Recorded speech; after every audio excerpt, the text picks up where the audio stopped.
Alors aujourd'hui, on va se voir pendant à peu près 45 minutes pour voir ensemble comment allier l'humain, bien sûr les conseillers, et l'automatisation, les logiciels, pour créer une expérience unique et différenciante sur son marché. En 45 minutes, je vais déjà voir en 3-4 minutes ce qui est Eloquent, donc éditeur de logiciel de gestion de la relation client. On verra un petit rappel sur la notion d'expérience client.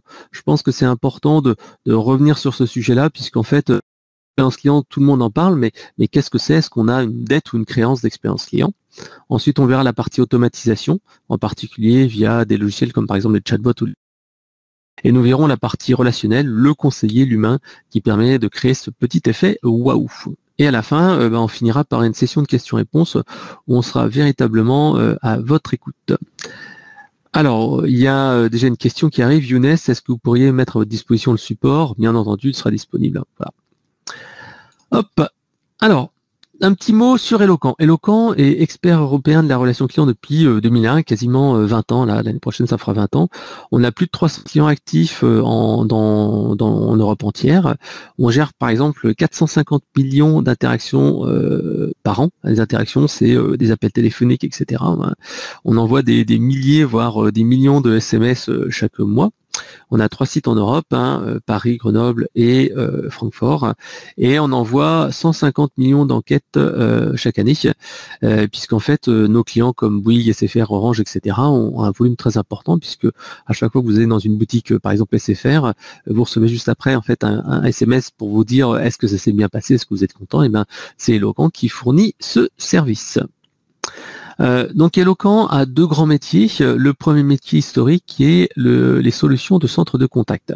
Les solutions de centre de contact, c'est simplement la gestion des interactions multicanaux, par exemple une solution de centre de contact avec une téléphonie, la gestion des emails entrants, sortants, le chat, etc., etc. Donc la gestion vraiment des interactions multicanaux.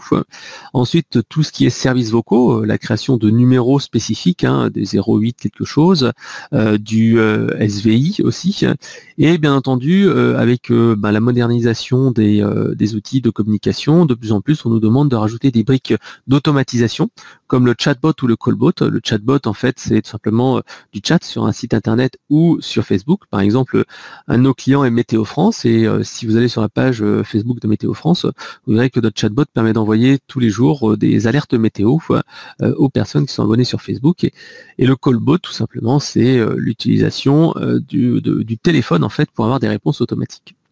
Ça c'est le premier métier d'Eloquent, éditeur de solutions de centre de contact.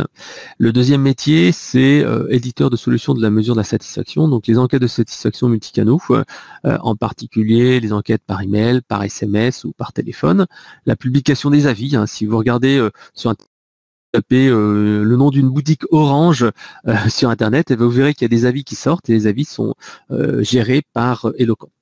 Et bien sûr, monitoring du parcours client, en particulier avec l'analyse sémantique, qui permet de déterminer les signaux faibles, les chantiers prioritaires, etc. Donc ça, c'est vraiment la partie métier d'Eloquent. Si maintenant on passe sur nos spécificités, donc on est éditeur de logiciels de gestion, on a aussi des capacités d'intégration, puisqu'on a un connecteur Salesforce, un connecteur Microsoft CRM, également une expertise télécom, puisqu'en fait on va pouvoir gérer des numéros, etc. On a également des consultants qui sont là pour aider à mettre en place des produits, que ce soit des chargés de projet ou même des qui viennent en fait compléter la mise en place de l'outil. Donc notre volonté, c'est véritablement d'offrir un accompagnement et du service à valeur ajoutée. Voilà, j'ai quasiment fini les slides de présentation d'Eloquent. On va pouvoir passer juste après à la présentation elle-même. Donc en fait, comme je vous le disais, on a plus de 300 clients avec de nombreux clients dans des secteurs très divers. Il y a des clients qui nous font confiance depuis près de 20 ans, comme par exemple Orange, Daimler, ou depuis 15 ans, Total, Crédit Agricole, Air France KLM, ou depuis 10 ans, Enedis, Adecco ou SFR. Enedis, c'est simplement, imaginons que vous ayez une coupure électrique près de chez vous, comme ça m'est arrivé récemment. Vous appelez au téléphone le numéro d'Enedis et vous demande quel est votre code postal, et il vous dit voilà quel est votre numéro de rue, etc. Et tout simplement, il vous dit votre électricité sera rétablie dans 1 heure, 2 heures, 3 heures. En fait, ça c'est un service qui est offert par Eloquent. Et également, parmi nos clients depuis plus de 7 ans, par exemple Euromaster, Solimut, etc., ou même Speedy qui a été récemment élu service client de l'année. Voilà, donc j'en ai fini pour cette petite présentation d'Eloquent et pourquoi en fait on est légitime pour parler aujourd'hui d'automatisation et de relationnel, parce que tout simplement en fait on a pas mal de clients qui ont de belles histoires et qui ont mis des beaux dispositifs en place et on va en parler juste après. Première chose, en fait, je voulais revenir sur les enjeux en fait de l'année à venir. Là, je vous ai mis en fait les chiffres d'une étude qui a été réalisée par le Salon Stratégie Client, la marque, l'Association pour le management de la relation client, le Sens du client et Init Marketing, le cabinet de consulting. Et en fait, ils ont interrogé les responsables de la relation client et ils ont dit quelles sont vos priorités pour l'année à venir. Et c'est vrai qu'on voit deux priorités qui sont assez, entre guillemets, antinomiques. D'un côté, on voit là la proximité client, qui est vraiment préconisée et plébiscitée avec 34% des intentions. Hein. Et en même temps, à l'opposé du spectre, on voit toujours plus de digital, toujours plus d'automatisation, avec 32%. Donc un tiers de relationnel humain, un tiers de digitalisation. Donc le but, c'est de faire en sorte que ces deux aillent ensemble et qu'ils ne nuisent pas à l'expérience client globale. Et donc justement, c'est ce qu'on va voir ici. On va voir comment créer une expérience unique en mariant le meilleur des deux. Et pour cela, en fait, j'ai sélectionné deux ouvrages qui sont vraiment intéressants et qui répondent justement à ces problématiques-là.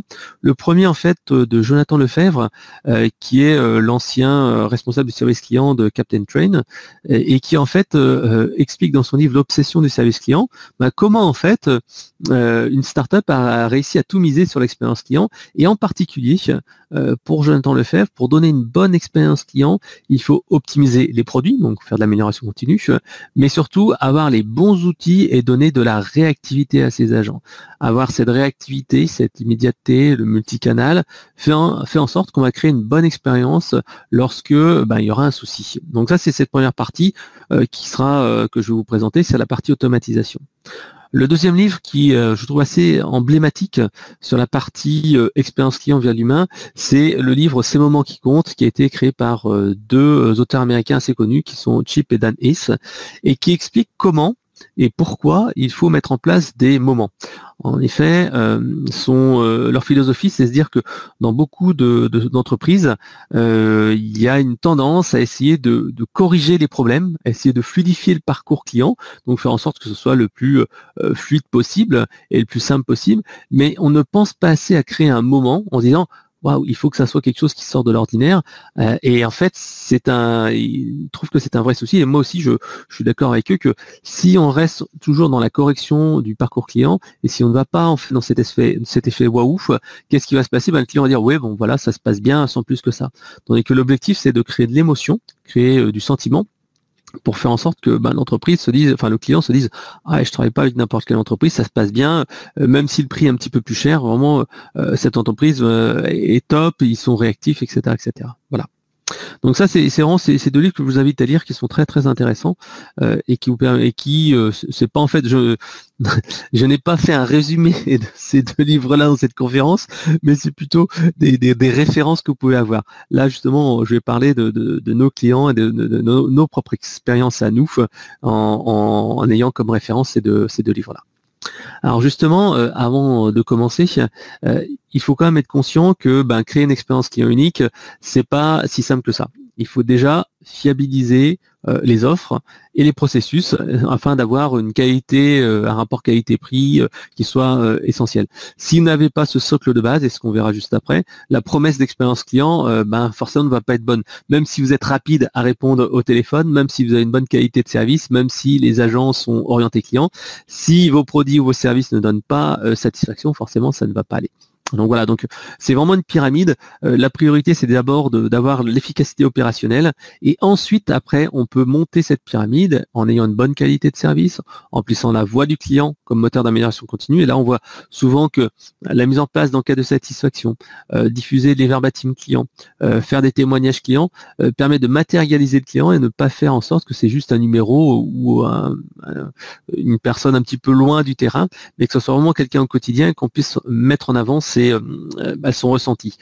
C'est ce qu'on nous avait dit Bouygues Télécom Entreprise, qui est un de nos clients. Et il nous disait, voilà, ça a vraiment changé du tout au tout le jour où on a publié des verbatims de clients qui faisaient part de leurs problèmes. Et quand ils disaient, voilà, j'ai plus Internet, j'ai un gros problème, c'était plus, bon, voilà, c'est un client qui est coupé, qui a plus d'Internet, voilà. Non, c'était parfois des verbatims assez importants, des gens qui disaient, voilà, moi, j'ai pas pu travailler pendant 2 jours, ou ceci, cela. Donc, en mettant comme ça de l'émotion, une histoire sur un problème, tout de suite, en fait, ça l'humanise et ça le rend beaucoup plus important. Voilà. Et donc, une fois qu'on a fait ces différents éléments-là, on va pouvoir aller chercher l'expérience client différenciante et éventuellement être proactif. Et je vous montrerai justement comment un de nos clients, Prévoir, a mis en place justement des appels proactifs pour améliorer l'image et leur relationnel avec leurs clients et que cela a également généré du business. Ça, c'est vraiment important parce que l'expérience client pour l'expérience client, ça ne sert à rien. Si l'expérience client contribue à faire de la fidélisation ou à développer du chiffre d'affaires, là, ça a tout son sens. Et vous arriverez à convaincre votre direction, vous arrivez à les motiver à investir du temps et de l'argent dans l'expérience client. Donc vraiment, l'expérience client doit être faite dans un objectif héroïste. Et donc, je vous donnerai 2-3 exemples à la fin là-dessus. Alors, juste après, je voulais vraiment commencer sur les fondamentaux, c'est clarifier la promesse d'expérience client. Alors, c'est vraiment important de voir cela en premier, puisqu'en fait, l'expérience client va être différente selon l'entreprise, le secteur d'activité, le business model. Et c'est selon ce business model et cette activité que vous allez offrir une expérience client qui va être plus ou moins différente. Et il ne faudra pas en fait faire de la surqualité ou de la sous-qualité. Par exemple, entre Air France ou quand on achète un billet sur une compagnie comme Air France, on s'attend à avoir une belle qualité de service, à avoir de l'attente, que les avions soient à l'heure.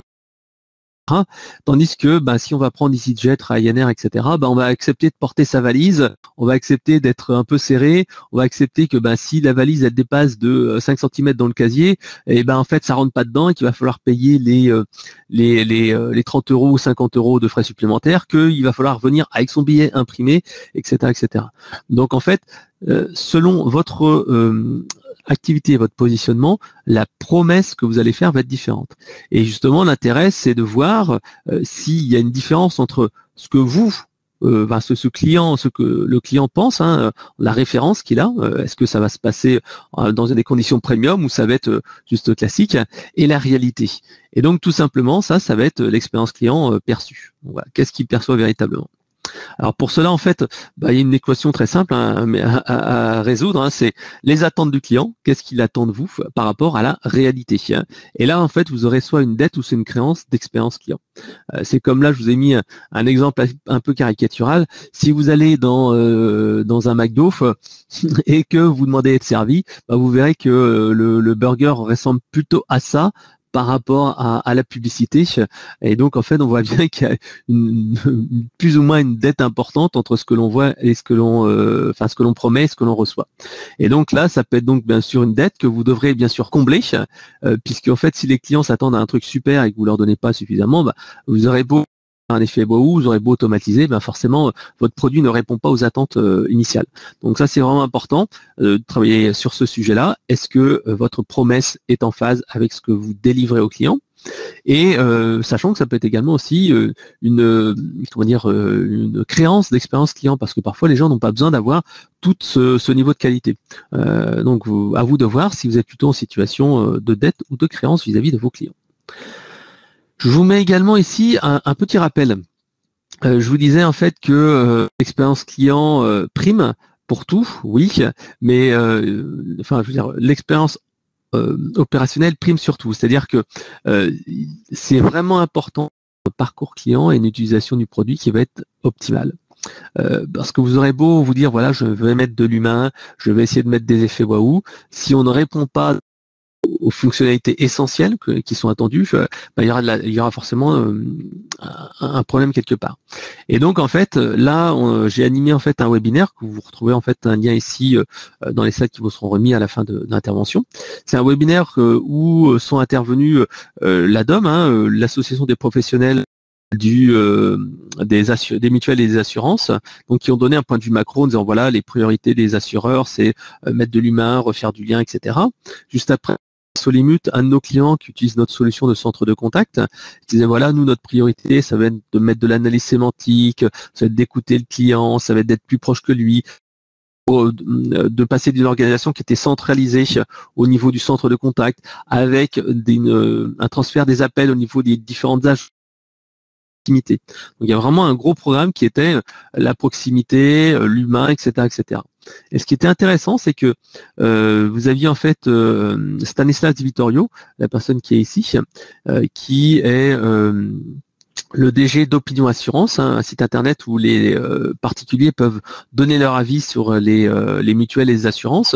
Il disait, voilà, c'est bien gentil toute cette histoire-là, mais nous, ce qu'on voit dans les avis des clients qui sont laissés sur Opinion Assurance, qui est un site où les gens peuvent laisser un avis spontané, donc ça veut dire que c'est des gens qui sont généralement pas très contents, mais il n'y a pas que, mais il y a surtout des gens qui sont quand même plutôt négatif, il nous disait, voilà, de manière assez étonnante, des gros leaders comme Massif, Maïf, MAF, blablabla, enfin tous les gros leaders qui mettent l'humain en avant, qui mettent des moyens d'écoute, etc., parfois avec des moins bonnes notes du web. Par exemple, des nouveaux assureurs qui avaient uniquement une activité en ligne, qui proposaient du chat, avaient des meilleures notes que certaines de ces entreprises-là, pas toutes, que certaines, parce que tout simplement l'expérience était plus fluide.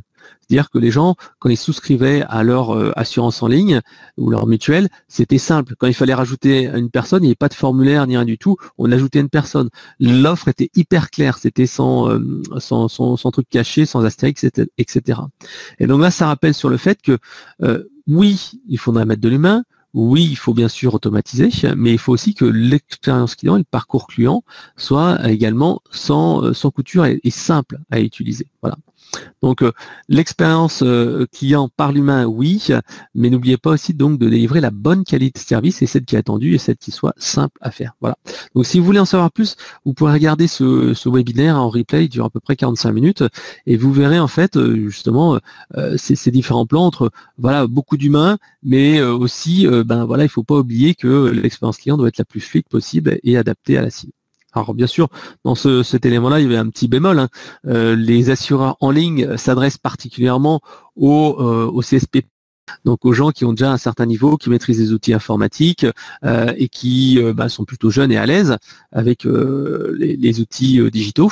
On aurait eu une réponse sans doute totalement différente si ces services de mutuelle et d'assurance étaient adressés à des personnes qui sont moins à l'aise avec l'informatique, des personnes qui ont 70-80 ans et qui eux privilégient le téléphone et qui se retrouveraient pas du tout, mais pas du tout, dans ce genre d'outils-là.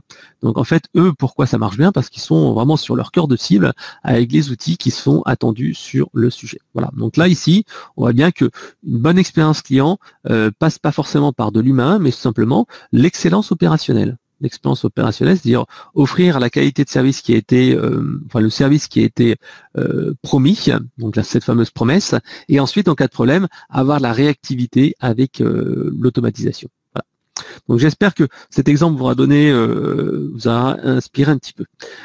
Ce que je voulais vous dire ensuite, c'est vous présenter en fait l'évolution des différents canaux de la relation client. Et on voit ici, c'est une étude qui a été sortie par Alicia il y a à peine 15 jours. Et on voit bien que de plus en plus, en fait, on va vers une digitalisation des échanges. Ici, on voit par exemple que désormais, l'email est l'outil utilisé numéro un pour prendre contact avec les entreprises. C'est arrivé dans l'usage numéro 1, donc c'est 56% des personnes qui ont utilisé l'email pour contacter un service client. Le téléphone arrive juste derrière avec 55%, donc toujours très important le téléphone, très important, surtout en fait quand on a des problèmes techniques, en fait on veut plus envoyer un email ou on a envoyé un ou deux emails, juste après on n'a pas de réponse, on appelle au téléphone, et là on veut pas attendre, on veut avoir quelqu'un immédiatement au téléphone.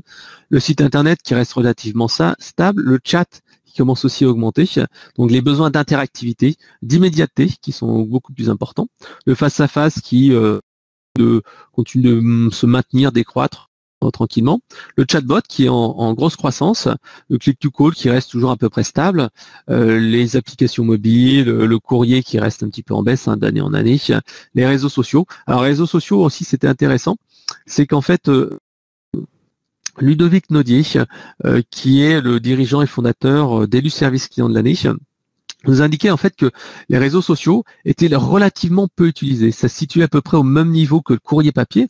Donc, grosso modo, un canal qui est finalement somme toute assez mineur, mais il nous disait bien que l'usage des réseaux sociaux était celui en fait des gens qui se plaignaient, des gens qui voulaient avoir de l'exposition, qui souvent n'avaient pas eu une réponse via les canaux traditionnels et qui alors se tournaient vers les réseaux sociaux pour avoir plus de réactivité. Et c'est pour ça qu'il faut avoir les outils qui permettent d'avoir cette réactivité majeure. Voilà. Donc ça, c'était un petit chiffre. Et juste derrière, en fait, un rappel sur les attentes. Les attentes, qu'est-ce que veulent les clients en priorité? On parlait de délai de réponse. Il faut surtout être réactif, certes, mais il faut aussi avoir une bonne qualité de réponse. C'est le facteur le plus important concernant en fait les services clients. Donc là, la qualité de la réponse. Donc en fait, il faut former les conseillers, leur donner les bons outils pour répondre et bien sûr offrir des délais de prise en charge qui vont être très courts. Et bien sûr, après, derrière, tout ce qui est capacité d'écoute, de personnalisation et l'accueil. Mais vraiment, ici, si on n'a pas en fait ces fondamentaux qui sont la qualité de réponse, la formation des conseillers, etc., on aura du mal à donner après client de qualité, en particulier au service client. Donc l'automatisation, c'est aussi répondre aux nouvelles exigences clients. On voit bien, ça a été sorti par Caliweb, qui indiquait qu'au téléphone, les gens s'attendent à un immédiat ou moins de 3 minutes. Donc c'est vraiment des délais très très courts. Si vous n'êtes pas dans ces délais-là, ça veut dire que vous êtes quelque part en dessous de la norme, en dessous de ce qu'attendent les clients, et forcément vous allez avoir des clients qui vont être énervés, qui vont pas être contents lorsqu'ils auront attendu 5 minutes au téléphone, parce que pour eux 5 minutes au téléphone en perception, c'est peut-être 5-10 minutes. Donc entre la réalité et leur perception à eux, c'est compliqué. Sur les réseaux sociaux, une immédiateté 1 heure, le chat moins de 2 minutes, et l'email idéalement c'est entre 4 heures et 24 heures. Donc vous voyez que ces standards en fait de réponse sont vraiment en très forte croissance, et les services clients doivent être vraiment en flux tendu et en réactivité pour faire face à ces demandes qui sont de plus en plus exigeantes. Donc bien sûr ça implique une modernisation des outils et des outils de centre de contact. Mais la clé quand même restera de tenir ses promesses. Je vous l'ai dit tout à l'heure, c'est bien beau ici d'avoir des délais de présence en charge qui vont être immédiats, c'est le deuxième critère qui est important. Si on n'arrive pas à répondre aux demandes, ça va être totalement déceptif. Et là ici, je vous ai mis en fait une statistique. La satisfaction moyenne des chatbots, elle est à peu près de 62%. Donc c'est relativement peu, parce que généralement, une personne qui est plutôt contente va mettre entre 80 et 90% de satisfaction. Là, on est vraiment clairement en dessous des autres canaux. Pourquoi? Parce que tout simplement, un chatbot va certes répondre immédiatement, mais il va pas répondre à la demande qui a été formulée. Il va pas comprendre ce qui a été dit, ou alors il n'a pas été conçu pour ça. Et c'est pour ça qu'en fait, par exemple, dans les chatbots, il est super important de travailler sur la mission et sur ce que l'on promet. On y revient encore, entre la promesse et ce qui est effectué, c'est vraiment sur ça qu'il faut travailler. Et là, ici, je vous ai mis un exemple d'un de nos clients qui travaille dans le domaine de l'énergie. Et en fait, le taux de satisfaction est de plus de 90%. Là, j'ai mis un des derniers qui était de 94,13 et quasiment pas d'avis négatifs. Comment on a réussi à faire ça par rapport à la moyenne des chatbots? En fait, c'est très simple. C'est-à-dire on s'est concentré sur 3 cas d'usage vraiment très spécifiques qui sont les demandes de prix, qui sont la commande en ligne et qui sont le relevé de compteur. Et avec ces 3 éléments-là, on les fait extrêmement bien, extrêmement rapidement. Et dès qu'il y a une demande qui passe en dehors de ça, qu'est-ce qu'on fait? En fait, on va basculer vers un conseiller. Et là, on a vraiment un duo de choc qui permet d'avoir une très bonne expérience client avec l'automatisation qui est faite par le chatbot pour les demandes simples à valeur ajoutée, sans valeur ajoutée plutôt. Et ça, c'est 24 heures sur 24. Et ensuite, on escalade vers un conseiller pour avoir une réponse plus complexe ou s'il y a des questions supplémentaires qui se posent. Voilà. Donc, la clé de cette automatisation-là, c'est de tenir les promesses et d'offrir la qualité qui est nécessaire. Pareil, imaginons que vous vouliez mettre en place, vous avez des clients qui vous disent voilà, moi j'aimerais bien appeler en dehors des heures d'ouverture parce que on sait très bien que quand on s'adresse à des particuliers, les gens en fait généralement ils vous appellent une fois qu'ils ont rentré au bureau, de rentrer du bureau, ils appellent en dehors des heures du bureau pour avoir une réponse à leurs questions. Si vous n'êtes pas capable d'y répondre, en fait, qu'est-ce qu'ils vont faire? Ils vont envoyer un email, etc., etc. Et puis ça va passer d'un échange qui va être envoyé online, offline. Et donc, ce qui est beaucoup plus intéressant, c'est de pouvoir leur laisser la possibilité de voir une réponse 24 heures sur 24. Et par exemple, un callbot peut très bien prendre comment dire plus bien, on peut passer par un callbot, c'est-à-dire on appelle au téléphone, on décrit son dossier, ce dossier peut être enregistré pour ensuite être traité de manière asynchrone par le conseiller le lendemain matin. Au lieu de dire, voilà, tous nos bureaux sont fermés ou sont ouverts de 9 heures à 18 heures, veuillez rappeler demain ou nous envoyer un email. Là, directement, avec un callbot, la personne peut avoir un message qui lui dit, mais si vous voulez déclarer un incident ou déclarer une demande, ben, dites-le nous l'enregistrerons et ça sera traité le lendemain matin. Voilà. Donc ça, c'est bien d'aller lutter contre ces effets déceptifs, un support client ouvert en permanence ou lorsqu'on le souhaite, et de pouvoir offrir un premier niveau de service. Alors, comment ça se passe justement pour choisir qu'est-ce qu'on va automatiser? Alors en fait, grosso modo, il y a 2 étapes. Alors là, je vous ai mis la première étape qui était lister les moments du parcours client, et après, en fait, on va identifier les moments que l'on peut automatiser. Donc première étape, c'est simple, l'audit du parcours client. Qu'est-ce que l'on va devoir fluidifier, qu'est-ce qu'on va devoir corriger pour améliorer cette expérience client. Alors, de manière simple, hein, on peut se dire, bon voilà, il y a plusieurs moments, il y a le premier contact, la recherche des informations, le préachat, l'achat, la première utilisation, le premier usage, les appels au SAV, la fidélité, quand on va renouveler son contrat, etc., etc. Donc en fait, il faut se dire, voilà, j'ai mon service client actuellement, est-ce qu'il y a des demandes récurrentes qui arrivent et qui sont sans valeur ajoutée? Par exemple, est-ce que les clients sont toujours embêtés parce que quand ils utilisent le produit pour la première fois, ils ne trouvent pas un mode d'emploi, ils ne trouvent pas une idée, ils sont bloqués, ils appellent au téléphone.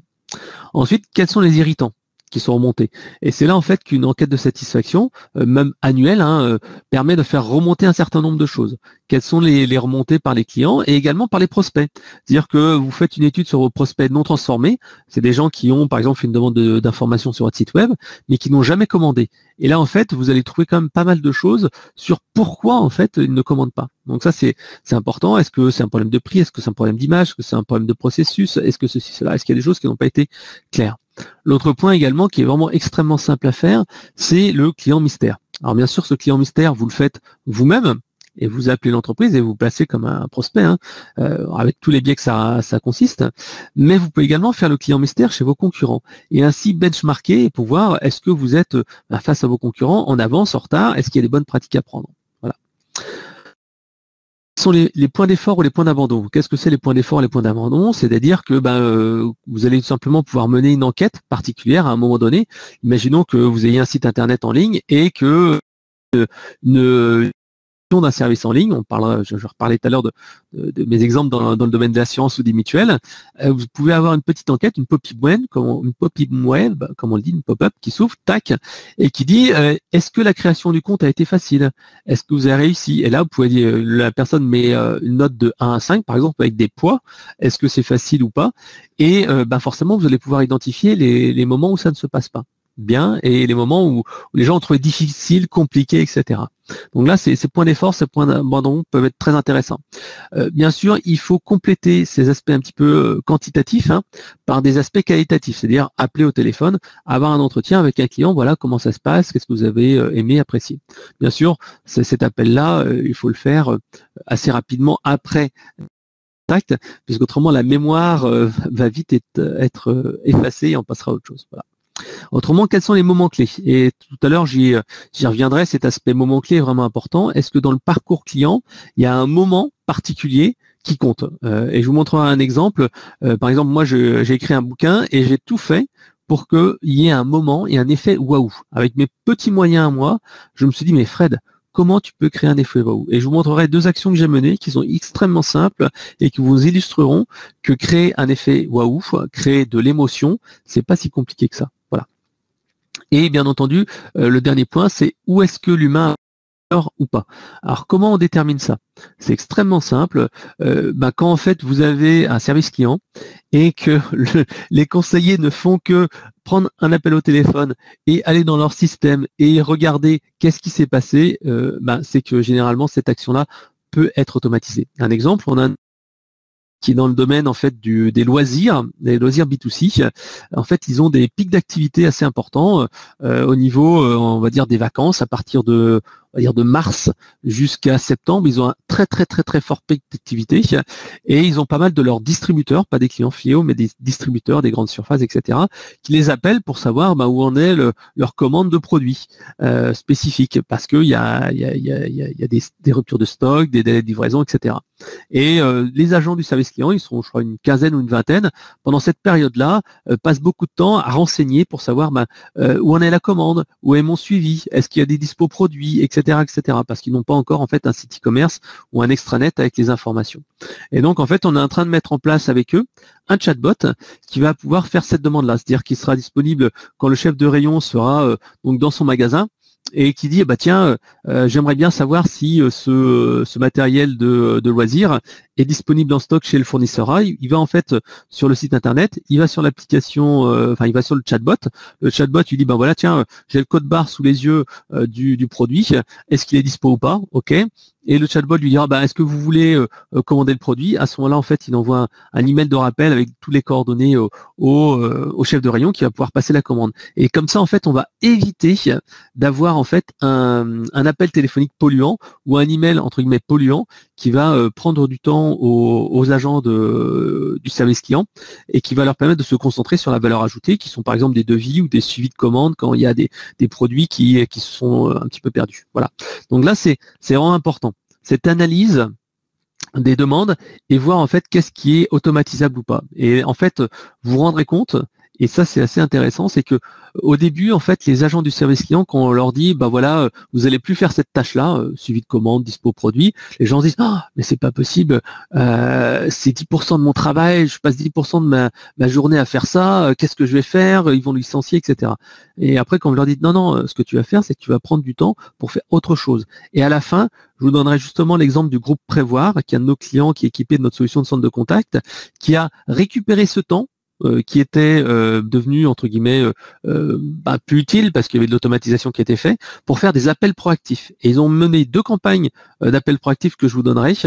Et la première a permis de réduire par 3 le taux de départ des clients qui s'abonnaient à leur service. Donc, vous voyez donc cet aspect appel proactif et rediriger les conseillers vers de la valeur ajoutée pour créer de l'effet waouh, ça a vraiment du sens et ça apporte vraiment beaucoup de choses. Voilà, donc je vous donnerai un exemple tout à l'heure. Alors l'étape numéro 2, une fois qu'on a listé ces fameux cas d'usage automatisables, en fait on va voir qu'est-ce qu'on peut vraiment automatiser. C'est souvent un des challenges lorsqu'on met en place l'automatisation, soit par un SVI, un chatbot, un callbot, etc. C'est d'avoir ce degré de finesse. Alors pourquoi je parle en fait de degré de finesse? C'est tout simplement parce que clients qui nous disent parfois, par exemple, comme je disais, on a des outsourceurs comme Proservia, comme Consorente, etc., GFI Informatique, qui nous disent, voilà, j'ai beaucoup de demandes qui sont les mots de passe.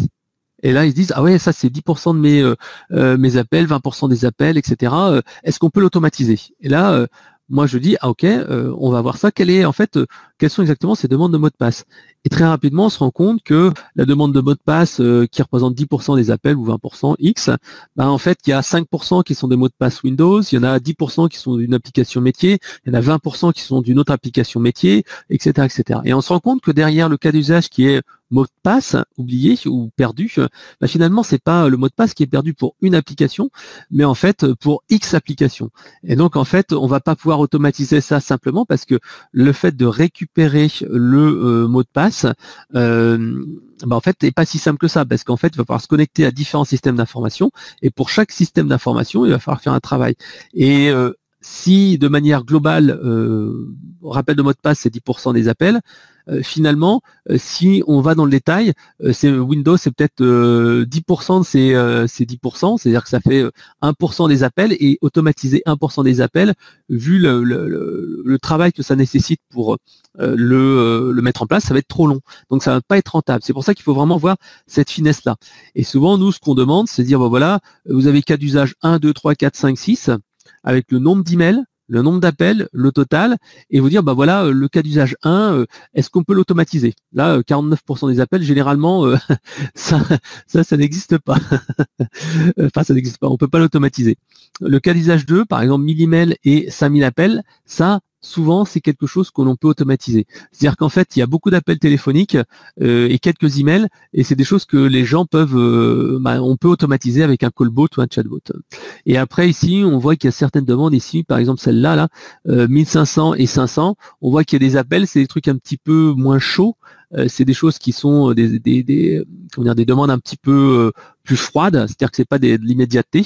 Et ça, en fait, ça peut être également intéressant d'automatiser.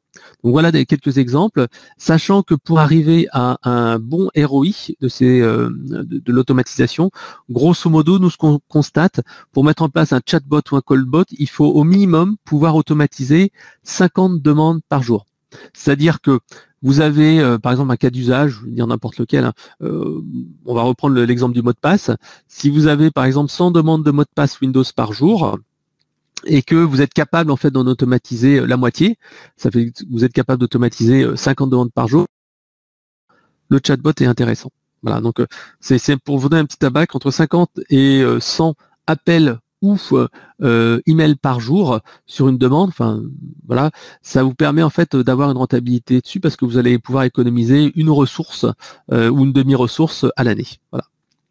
Donc voilà, donc identifier les cas avec le degré de finesse, sélectionner les bonnes demandes.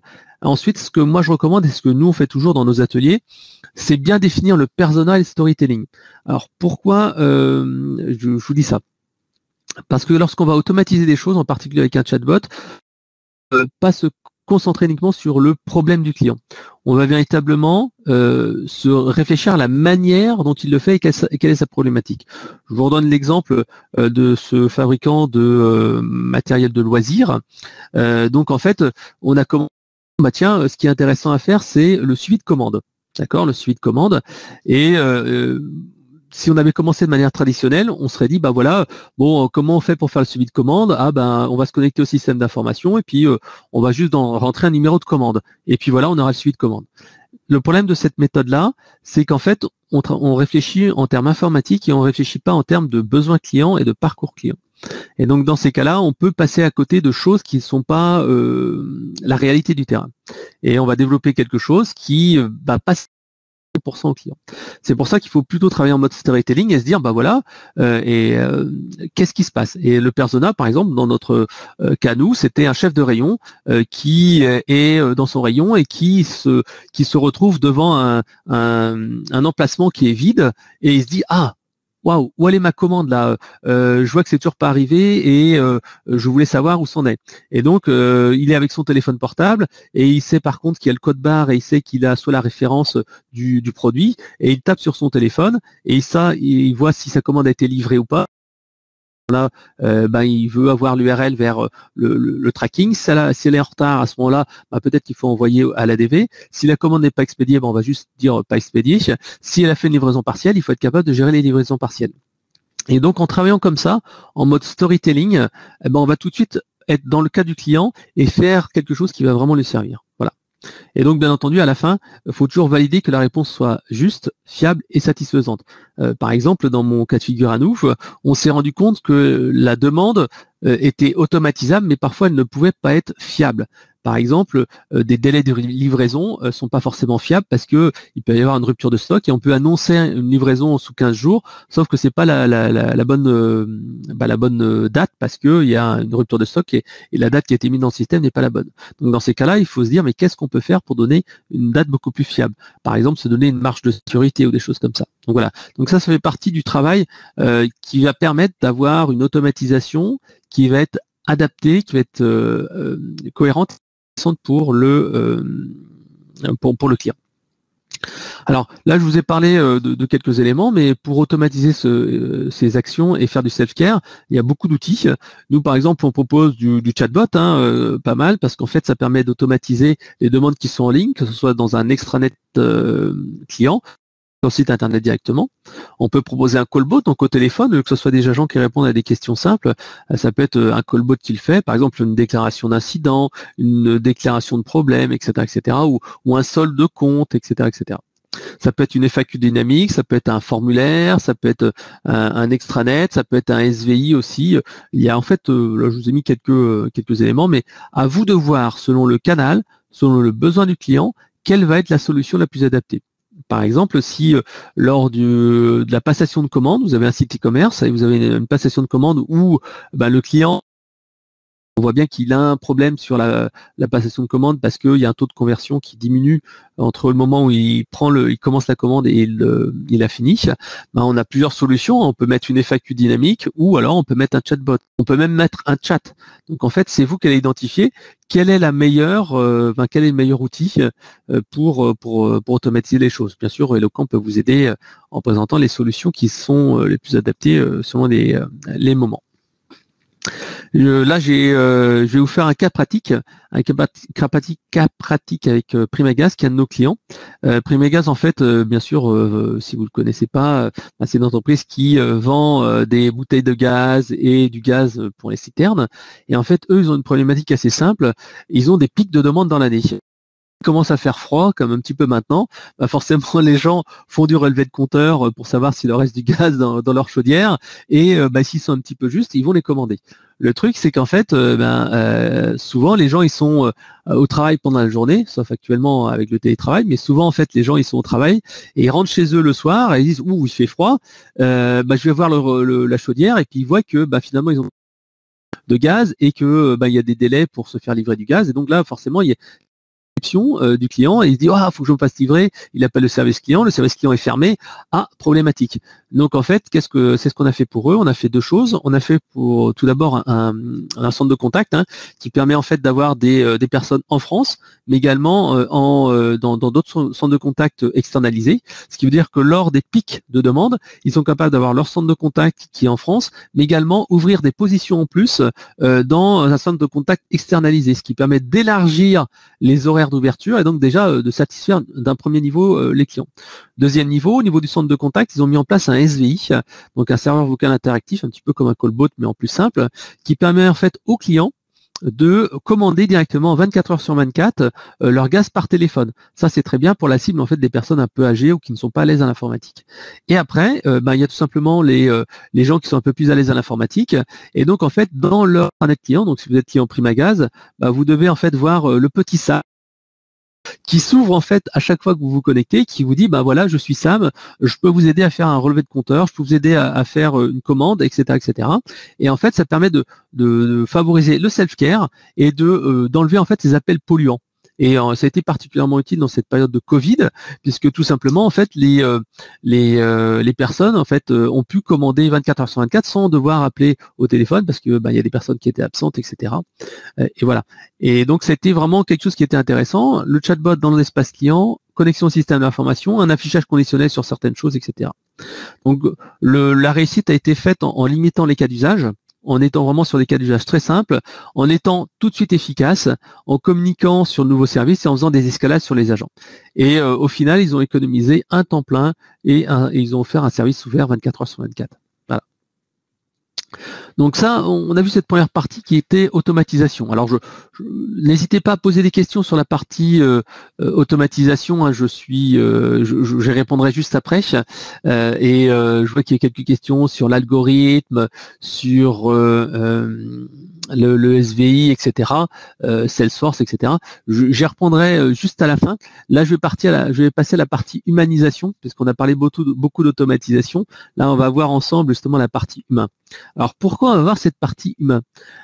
Parce que tout simplement, la satisfaction des outils digitaux est souvent moindre. Là encore une fois, c'est l'étude 2019 d'Elu Service Client de l'année qui montre en fait que les canaux un petit peu traditionnels, face à face, téléphone et dans une moindre mesure le courrier, offrent une satisfaction qui est généralement supérieure aux outils digitaux tels que la messagerie, l'email, le site internet.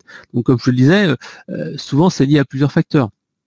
Les facteurs peuvent être tout simplement la compréhension du besoin, la qualité de la réponse, la personnalisation, la pédagogie, le professionnalisme ou tout simplement l'électronisme. Ça aussi c'est un facteur qu'il ne faut surtout pas oublier, parce qu'en fait on a vu au départ qu'un tiers des professionnels de la relation client avaient comme objectif de faire du digital, donc d'aller automatiser des choses. alors que l'on voit que à peu près 23% des Français ne sont pas à l'aise avec les outils informatiques. Alors il y a les personnes âgées, hein, certes, mais il y a aussi les personnes qui ne sont pas à l'aise à l'informatique parce que ils n'ont pas un ordinateur à la maison, ou ils n'ont pas les outils informatiques, ou ils ont dans leur métier à eux au quotidien n'ont pas l'usage de l'informatique.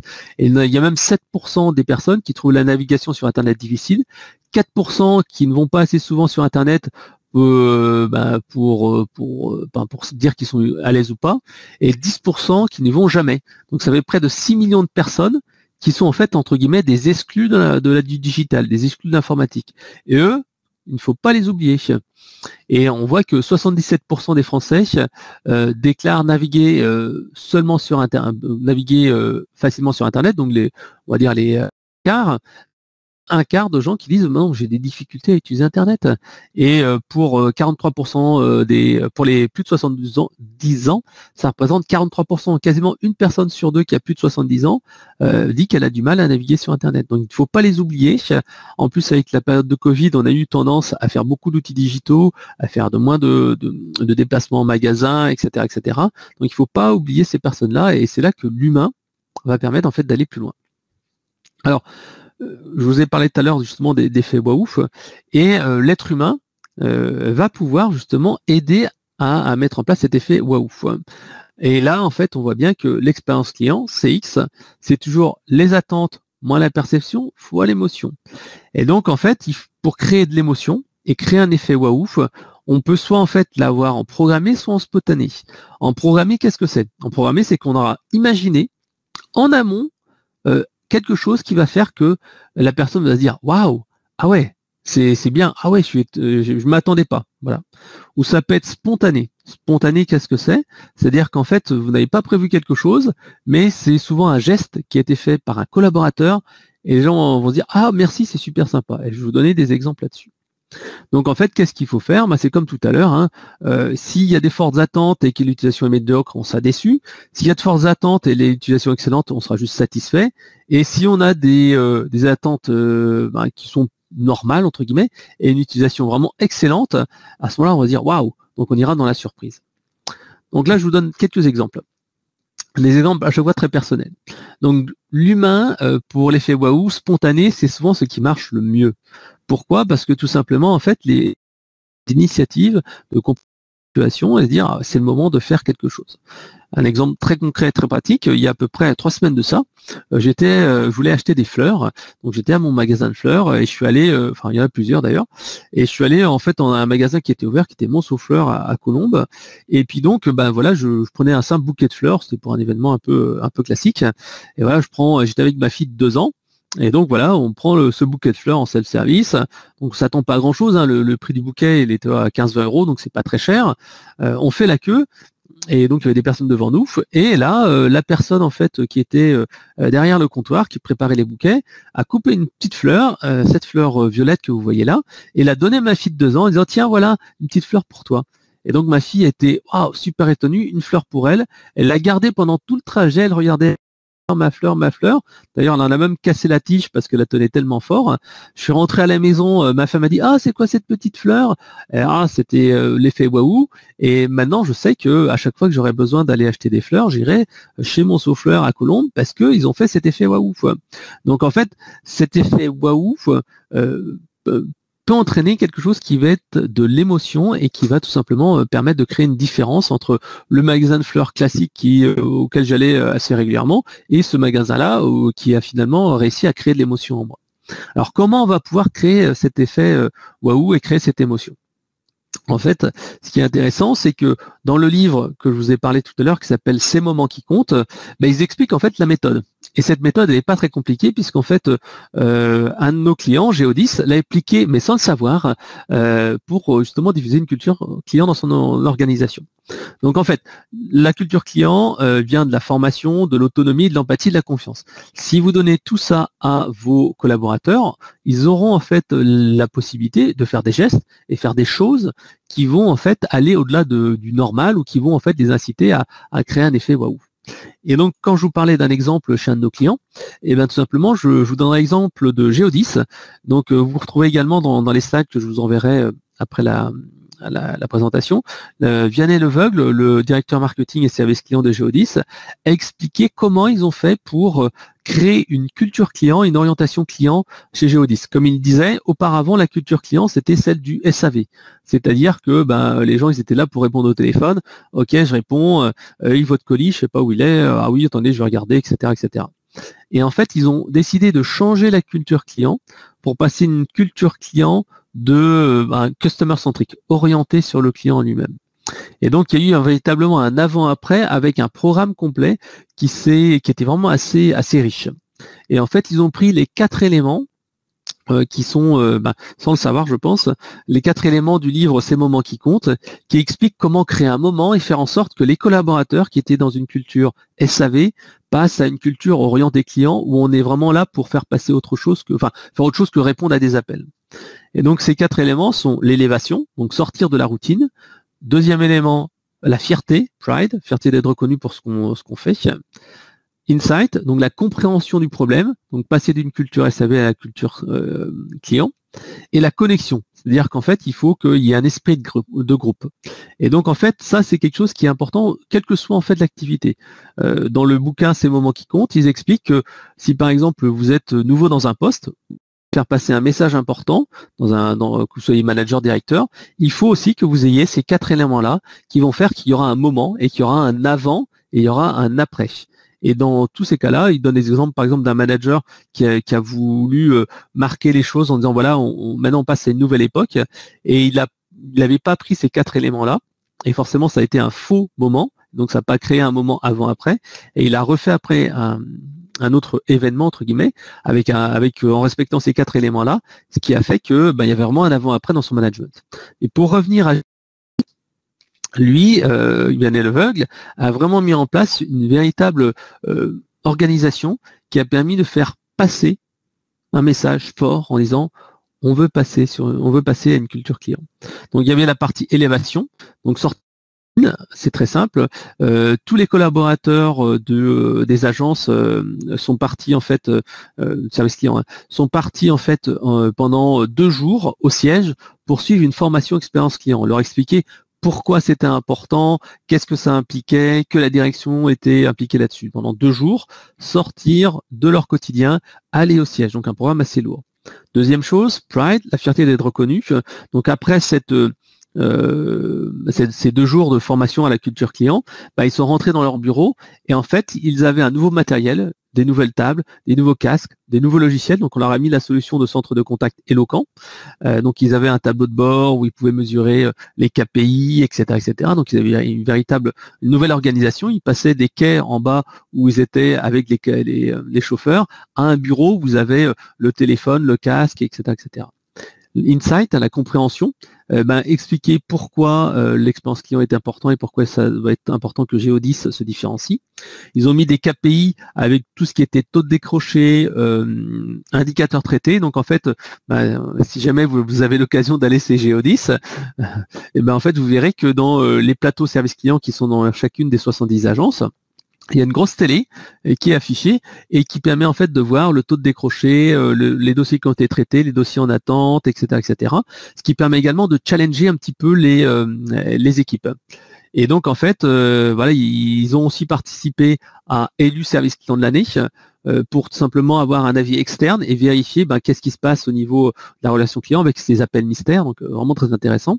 Et en plus, pour être formé et ne pas perdre les informations qui ont été mises en place et évoquées lors des 2 jours de formation au siège, en fait, ils ont régulièrement un entretien, je crois que c'est tous les 2 mois, un entretien, ou tous les mois ou tous les 2 mois, ils ont un entretien avec leur manager sur ces différents indicateurs. Et ils ont eu aussi, juste après les 2 jours au siège, une mini-formation sur les postures, les attitudes à donner avec les clients via un outil de gamification où ils étaient formés comme ça en continu. Ils ont même eu aussi en plus une formation à l'écriture via la certification Le Robert pour la société Orthodidacte. Le dernier point, connexion. Ils ont mis en place donc des petits groupes, bien entendu. Chaque agence avait ses indicateurs qui sont connectés aux solutions Eloquent. Ils avaient donc ce fameux logiciel de gamification pour continuer à s'entraîner sur la relation client. Et ils ont un one-to-one bimensuel pour faire un point un petit peu de comment ça se passe avec des indicateurs, les indicateurs de qualité de service, action client, ce qui permet en fait de vérifier qu'on est toujours bon. Parce que l'intérêt, c'est qu'il y a eu certes ce moment, mais il faut en fait que cet entraînement devienne un réflexe. Et pour que cet entraînement soit un réflexe, il faut que le geste et la posture répétée régulièrement et qu'il y ait un entraînement régulier. Donc voilà, je vous invite si vous voulez en savoir plus, à regarder cette vidéo. Donc Vianney Le Vogue de Géodis, vraiment un interview qui était vraiment passionnante, 50 minutes où ils expliquent justement comment changer cette fameuse culture client et remettre l'humain au centre. Alors, je vais passer maintenant à un autre aspect. Dans le livre Ces moments qui comptent, ils expliquent également, au-delà de créer un moment interne et changer la culture client, qu'il est également important de créer un effet waouh. Alors, la plupart des gens qui écouteront ce webinaire me diront non, mais l'effet waouh, Frédéric, tu te fous de moi, l'effet waouh, c'est pas nous. Déjà, on va essayer d'améliorer le parcours client, de fluidifier le parcours client, c'est déjà l'essentiel. Et ça, en fait, justement, c'est ce que pensent beaucoup de personnes qui sont responsables de l'expérience client ou de la relation client. Ils disent d'abord, on va corriger les problèmes et ensuite, on verra pour l'effet waouh. Sauf qu'en fait, justement, les deux frères Is, auteurs du livre Ces moments qui comptent, expliquent que si l'on veut véritablement créer un effet waouh, il faut le créer. Il faut le créer et il faut pas attendre. Et il donne l'exemple, en fait, d'une chaîne, d'un hôtel qui s'appelle The Magic Castle, à Los Angeles, qui est en fait tout simplement un hôtel assez classique. Vous pouvez voir ici avec ses murs jaunes et puis sa déco bleue. Donc c'est un hôtel qui peine pas trop de mine, qui finalement est pas meilleur que les autres et qui pourtant a les meilleures notes en termes de satisfaction. Je vous ai mis ici le lien, vous pourrez photos qui sont là sont tirées également de ce site-là. Et en fait, cet hôtel-là a les meilleures notes et est quasiment tout le temps rempli. Pourquoi? Parce qu'il a créé une expérience unique. C'est-à-dire qu'en fait, il n'a pas dit, voilà, moi je vais juste proposer des chambres d'hôtel et puis voilà. Ils ont dit, voilà, nous ce qu'on va faire, c'est que les personnes qui vont faire un séjour dans l'hôtel vont avoir un moment exceptionnel qu'ils vont passer. Et deux exemples. Le premier exemple, c'est The Popsicle Hotline. The Popsicle Hotline, qu'est-ce que c'est? C'est-à-dire qu'en fait, cet hôtel-là, il est comme relativement familial. Il y a une piscine, etc. Et à côté de la piscine, vous avez ici ce petit téléphone là rouge. Et les enfants peuvent téléphoner. Et donc, ça appelle la réception. Et à ce moment-là, en fait, avec la Popsicle Hotline, et ils peuvent commander une glace à l'orange, à la fraise, ou je sais pas ce que c'est, au coca, je pense. Et là, à ce moment-là, il y a une personne qui arrive avec des gants blancs, normalement. Vous voyez, la dame là, elle a des gants blancs. Elle arrive avec des gants blancs et puis un petit plateau. Et voilà, tenez monsieur, tenez madame, voici la glace. Vous allez me dire, ouais, c'est pas mal. Il faut juste offrir des glaces. Sauf qu'en fait, ils le font d'une manière spécifique. Ils auraient pu très bien mettre un congélateur à l'extérieur avec des glaces où chacun self-service. Non, ils ont choisi de mettre ce téléphone-là, de faire en sorte que les enfants puissent appeler et qu'il y ait ce service exceptionnel. Et là, ça crée un effet waouh. Autre chose, toujours cet hôtel-là, Magic Castle, offre en fait gratuitement le pressing. C'est-à-dire qu'en fait, si vous déposez vos vêtements, en fait, ils vous les nettoient et ils vous les renvoient.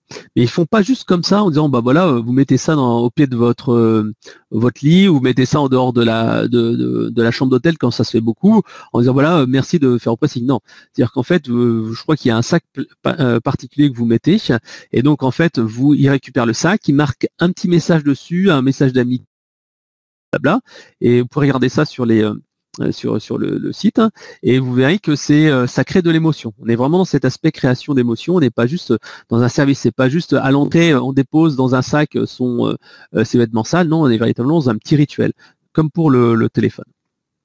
Alors, vous allez me dire, c'est bien gentil Frédéric, mais moi, comment je fais? C'est pas si simple que ça. Je vous dirais que je me suis posé la même question, et à la lecture de ce livre, je me suis dit, mais Fred, toi aussi tu dois pouvoir créer un moment. Et donc en fait, je suis co-auteur d'un livre qui s'appelle le Growth Hacking, et jusqu'à présent, il y a 2 ans de ça, quand j'ai sorti le bouquin, quand les gens me disaient tiens, est-ce que je peux acheter ton livre? je leur disais bah oui tiens je te file le lien sur Amazon. Et donc en fait les gens achetaient sur Amazon. Et après les gens me disaient ouais mais j'aimerais bien avoir une version dédicacée. Je disais bah ok d'accord, je commandais un certain nombre d'exemplaires et je les envoyais dédicacés, ça me prenait un petit peu de temps mais bon voilà j'envoyais une petite dédicace et puis j'envoyais ça dans une enveloppe classique. Et c'est vrai que c'était bien mais je sentais pas cet effet waouh, c'était pas waouh, voilà, c'était juste merci pour le bouquin, voilà. Et donc je me suis dit, Fred, comment tu peux faire pour créer un petit effet waouh? Je me suis dit, ce que tu vas faire, tu vas déjà faire un peu plus de personnalisation. Donc, j'ai été à mon libraire du coin, j'ai pris des petits cartons qui font en fait marque-page, et donc en fait j'ai tout simplement commencé à prendre en fait des citations et j'essaie de les personnaliser un petit peu selon les personnes. J'ai pris les gommettes de ma fille pirate, puisqu'en fait le gros hacking c'est pirate, donc j'ai pris quelques gommettes et j'ai collé comme ça des gommettes sur le marque-page avec une citation manuelle. Vous verrez que c'est pas très bien écrit, mais bon, le but c'est de dire tiens voilà j'ai fait autre chose qu'une dédicace, voilà des petits conseils pour toi, t'as un marque-page. Et là tout de suite j'ai eu déjà des retours un peu plus positifs en disant ah sympa, et les gens qui prenaient en photo le marque-page, etc., etc. Chose qu'avant c'était pas tout le temps le cas. Et je me suis dit tu peux encore aller plus loin, qu'est-ce que tu peux faire pour créer un effet waouh? Et donc qu'est-ce que j'ai fait il y a à peu près une semaine de ça, en 2 semaines de ça, je me suis dit, bah tiens, comment tu peux avoir un bon ROI sans dépenser une fortune en créant de l'émotion. Et ce que j'ai fait, c'est qu'en fait, j'ai recherché sur Internet, vous voyez, sur Office Depot, j'ai trouvé en fait des enveloppes dorées. Et voilà, j'en ai même un exemple ici, là, hop. Donc un petit exemple doré. Et donc en fait, maintenant, quand les gens ils reçoivent non seulement le bouquin, dans une enveloppe dorée, donc je ne sais pas si vous imaginez la surprise quand vous voyez avec votre facteur qui vous dit tenez j'ai un colis pour vous avec un truc doré, le marque-page et tout ça, et donc on est vraiment sur de l'émotion et on peut voir comme ça que c'est extrêmement simple de créer de l'émotion. Il n'y a pas besoin de dépenser des fortunes, c'est juste quelques centimes en plus, ça ne change pas les process de l'entreprise, en tout cas moi ça ne change pas mes process à moi, et ça permet de créer un effet waouh. Et voilà, c'est relativement simple à faire. Voilà. Alors là, je vous ai montré comment on pouvait créer très simplement un effet waouh avec des modifications des process, mais l'effet waouh peut être également provoqué et délibérément programmé dans les process de l'entreprise. Ici, je vous donne l'exemple en fait de la société Prévoir, qui est un de nos clients, qui est équipé de nos solutions de centre de contact et en fait qui a créé des campagnes spécifiques dans cette solution, c'est-à-dire qu'en fait, quand il y a une personne qui a souscrit à un contrat d'assurance vie chez Prévoir, automatiquement, en fait, il y a un process qui fait que les gens vont être extraits du système d'information, ils vont être mis dans une campagne qui s'appelle la campagne d'appel de bienvenue, et donc automatiquement, ils vont recevoir un appel proactif en dehors de toute demande qu'ils ont fait. Ils ont juste souscrit un contrat et puis au bout de X jours, X semaines, ils ont un appel de quelqu'un de la hotline qui leur dit bah alors comment ça se passe, tout se passe bien, vous avez des informations, etc., etc. Pourquoi ils ont fait ça? Parce qu'ils se sont rendus compte tout simplement qu'un nouveau client était beaucoup moins fidèle, surtout dans les 2 premières années. Si vous n'arriviez pas à le fidéliser les 2 premières années, il y avait de fortes chances qu'il vous quittait parce que finalement, il n'avait pas de raison de rester chez vous plutôt que dans une autre entreprise, parce que tout simplement, il a souscrit un service, il n'en a pas forcément eu besoin. C'est l'entreprise, on voit pas la valeur. Et donc, en faisant ces appels proactifs, en apportant de la valeur, en apportant du conseil, en se plaçant pour quelqu'un qui est là vraiment pour les aider, les accompagner, ils ont divisé le taux de sortie par 3. Donc c'est quand même assez énorme, c'est un résultat assez phénoménal pour un effort qui est relativement faible. Donc cet aspect fidélisation, vous voyez, l'effet waouh spontané et l'effet waouh programmé. On est vraiment dans la programmation d'un effet. Deuxième exemple, l'exemple c'est le programme Direction Retraite qui a été fait encore une fois par Prévoir. Là en fait, Prévoir en fait nous a dit clairement, voilà, les adhérents ils font confiance à la société Prévoir pour préparer la retraite parce que ils ont les fonds qui sont bloqués, etc., etc. Le problème c'est qu'en fait souvent ils avaient les personnes qui leur fait confiance et puis un petit peu avant où après en fait que leur retraite, les épargnants faisaient appel souvent à d'autres entreprises ou commençaient à prendre des décisions d'investissement qui sans les consulter. En fait, ils pensaient pas à prévoir pour gérer leur argent et placer leur argent une fois qu'ils étaient en retraite. Et donc, en fait, ils se sont dit, tiens, il faut qu'on continue à pouvoir aider ces clients-là et faire un focus sur ces clients fidèles et continuer à les accompagner. Donc, qu'est-ce qu'ils ont fait? Ils ont aussi fait un appel proactif 2 ans avant la retraite. Donc, vraiment en amont de la retraite pour aider ces gens qui vont bientôt partir à la retraite, pour leur dire, bon voilà, la retraite c'est dans tant d'années, avec un programme direction retraite sur mesure, où ils aident un petit peu les personnes à savoir qu'est-ce qu'ils vont faire, leurs investissements, leurs priorités, où ils en sont financièrement, et ils commencent à avoir des retours assez encourageants sur le fait que les personnes leur font confiance pour en fait placer leur argent après la retraite et continuer à être client de prévoir. Et là, en fait, c'est vraiment très positif aussi pour eux parce que ils vont pouvoir conserver le client et conserver le placement de ces fonds. Voilà. Alors j'espère que cet exemple vous aura aussi un petit peu parlé sur l'aspect proactivité et l'importance de l'humain. Ça, on peut pas le faire avec de l'automatisation. C'est une partie, c'est-à-dire qu'en fait l'extraction de ces clients appelés se fait dans la solution de centre de contact avec une campagne. Et en fait, ce sont les agents qui appellent soit ces campagnes-là quand ils ont du temps, soit en fait c'est poussé vers leurs appels à sortants. Voilà. Alors j'en ai un petit peu en retard, il est 15h35, on a un petit peu dépassé. Donc ce que je voulais vous dire dans ce webinaire, c'est que premièrement, il faut commencer par clarifier votre promesse. Il n'y a pas d'expérience client différenciante, d'expérience client unique si on ne tient pas ses promesses et on n'a pas une excellence opérationnelle. C'est la base à avoir. Si vous n'avez pas ça, après c'est compliqué de se différencier. Deuxième chose, c'est véritablement automatiser ce qui peut l'être. C'est-à-dire qu'il y a beaucoup d'outils à votre disposition. Nous, chez Locan, on mettra en place des solutions de centre de contact, du chat, du callbot, etc., etc. Donc, nous, on est là pour vous automatiser ce qui va nécessiter l'automatisation, pour que justement les conseillers, les agents puissent se concentrer sur des tâches et des valeurs ajoutées, soit en fait en proactif, comme on l'a vu avec Prévoir, soit pour créer des moments, et là vous pouvez vous-même créer des moments dans le parcours client. Voilà, donc ça c'était les quelques points à retenir. Donc votre plan d'action, moi ce que je vous propose de faire, c'est très simple. Première chose, tester les irritants. Ça me paraît vraiment la base dans votre parcours client, les irritants ou même les effets waouh, ça peut être des choses qui sont vraiment très intéressantes. Donc c'est lancer une enquête auprès de vos clients pour savoir un petit peu ce qui se passe, ce qu'ils pensent.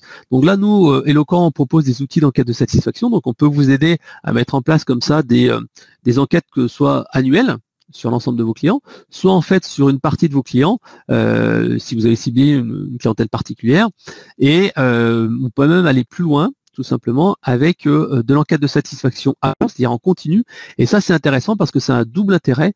À la fois, on va pouvoir détecter l'évolution de comment ça se passe. On n'attendra pas un an avec l'enquête, la fameuse enquête annuelle, mais on va bien sûr voir comment ça évolue en permanence. Et la deuxième chose, c'est qu'on va pouvoir corriger l'insatisfaction. Et ça, c'est important parce que corriger l'insatisfaction, ça évite que les clients ne vous quittent ou pensent qu'ils ne peuvent rien faire avec les produits et les services, alors qu'il est possible que justement, si c'est ce que font nos clients, on les rappelle au téléphone et on dise voilà quel est votre problème. On a un de nos clients, donc Bouygues Télécom Entreprise, lui qui a un record en fait de 13 minutes. Le record de 13 minutes entre le moment où la personne a rempli l'enquête de satisfaction et le moment où elle est rappelée par le manager de l'agence du coin. Et je peux vous assurer que cet effet waouh, quand vous remplissez une enquête de satisfaction et que vous êtes rappelé 15 minutes plus tard par l'agent, vous dites waouh, ah ouais, je suis écouté, je suis un VIP. Au moins, là, je suis pas un numéro comme les autres. Donc, vous voyez, là, on crée aussi de l'émotion avec une partie d'automatisation. L'automatisation, détection de l'insatisfaction, envoi automatique des messages.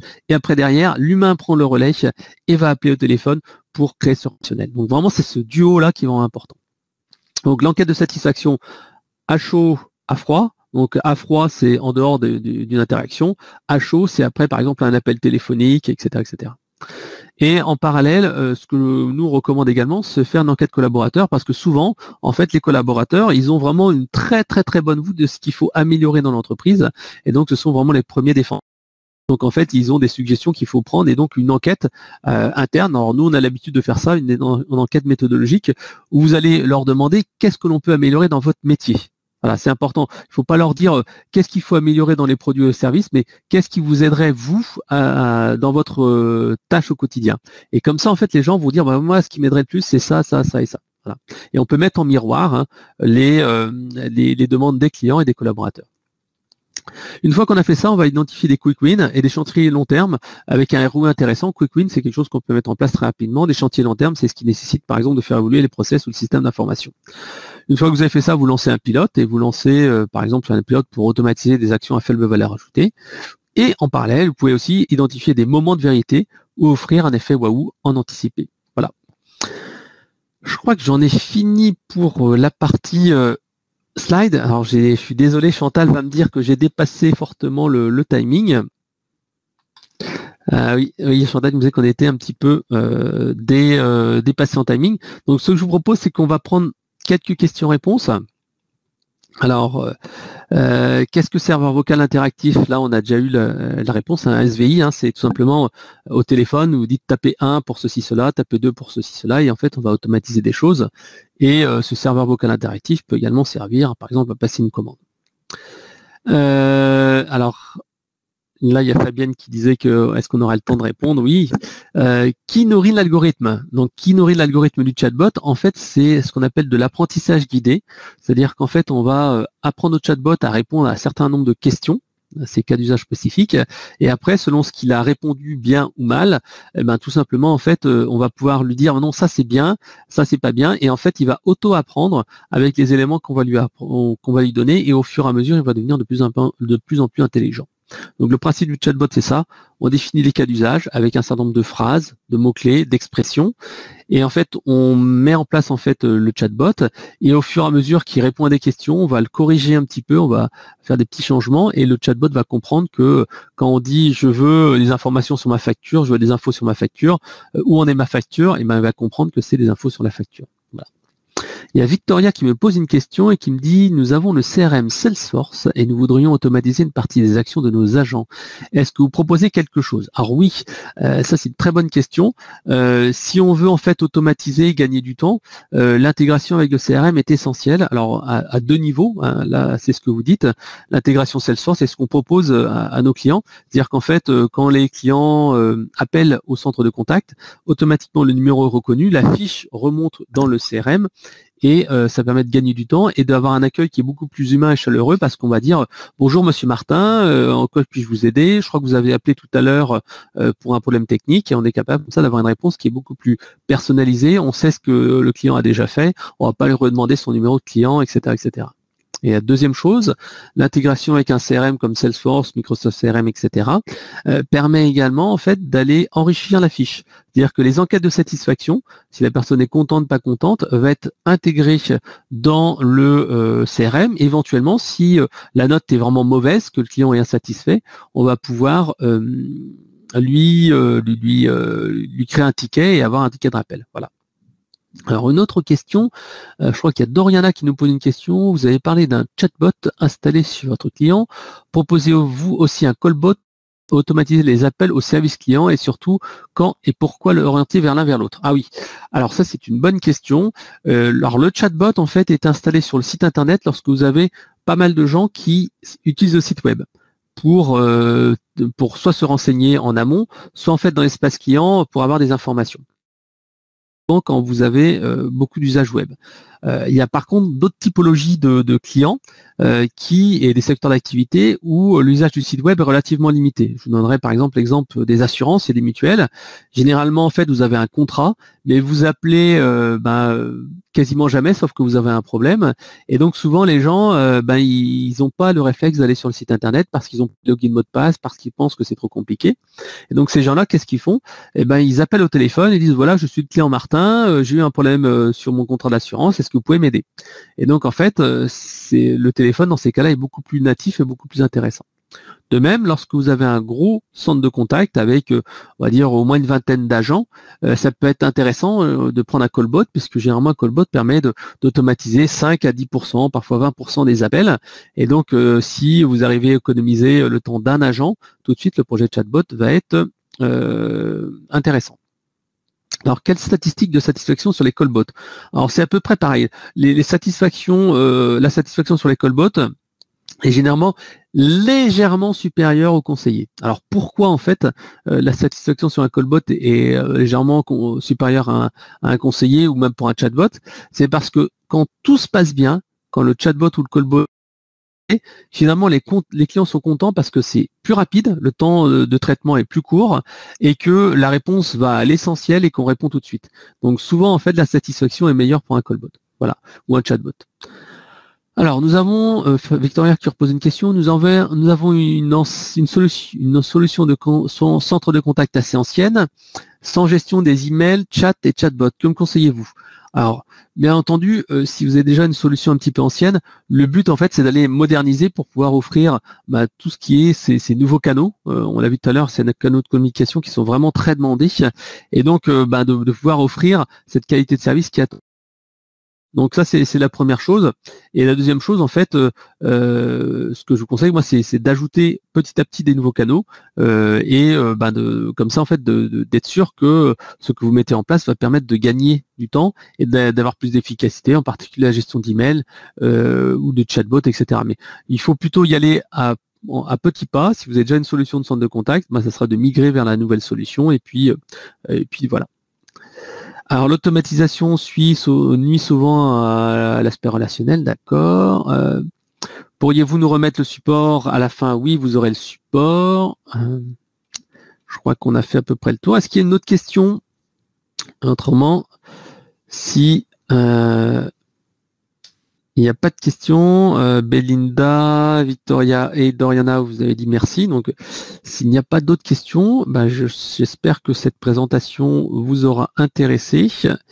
N'hésitez pas à me poser une dernière question. Autrement, je vais vous laisser vaquer à vos occupations et retourner à votre travail ou votre télétravail si vous êtes dans cette situation-là.